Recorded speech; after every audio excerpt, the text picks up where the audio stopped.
So here we have the Vauxhall Corsa on a 12 plate. I'm going to start off by showing you around the outside of the car, and then we'll hop in and run through some controls on the inside.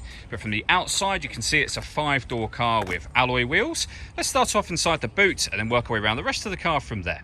As we approach the back of the car, you can see we have plenty of boot space. You can increase that space by folding down this rear seat as well. Okay, so we're just going to work our way back round to the front of the car, and then we'll hop in and run through some controls on the inside. But now that we've done a full circle of it, you can see it's in excellent condition the whole way round. Just briefly before we climb in, I think it's well worth seeing the interior from this exterior point of view. There's plenty to run through on the dashboard, so let's hop in and we'll do that now. Okay, now that we're inside the car, we're going to start with the dials. On the left-hand side, we have the rev counter, and on the right-hand side, the speedometer. In the middle at the bottom, you can see the total miles of the car. They are 48,187, and we have the fuel gauge at the top there. If we back out to the steering wheel, we have stereo controls available on both sides of the steering wheel, and the stereo itself can be found over in the centre just here. So you have all of the controls for the stereo. The actual screen itself is above it. So you can see there we've got FM and AM radio. We've also got auxiliary input available as well.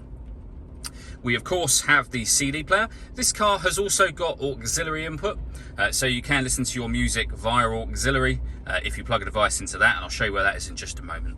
Above the stereo we have deadlocks, so you can lock the car doors from the outside. That button there will tell you when the passenger airbag is turned off for this car, with the main volume in the centre. And then working our way down from that, we have the air conditioning. So you can turn the system on and off from here, so it's off or back on when that light shows. You can determine the temperature, of course, the fan speed, and also the direction the air is being distributed in once it enters the car as well. You can recirculate the air that's in the car.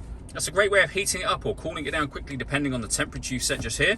And then underneath that, we have the auxiliary input I mentioned and a 12-volt charging socket underneath this cap.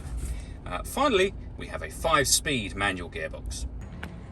All that leaves me to say is thank you for taking the time to watch this video. If you'd like to come and see the car in person and have a test drive, please feel free to give us a call here at Mach 1 Cars. We'd love to hear from you soon.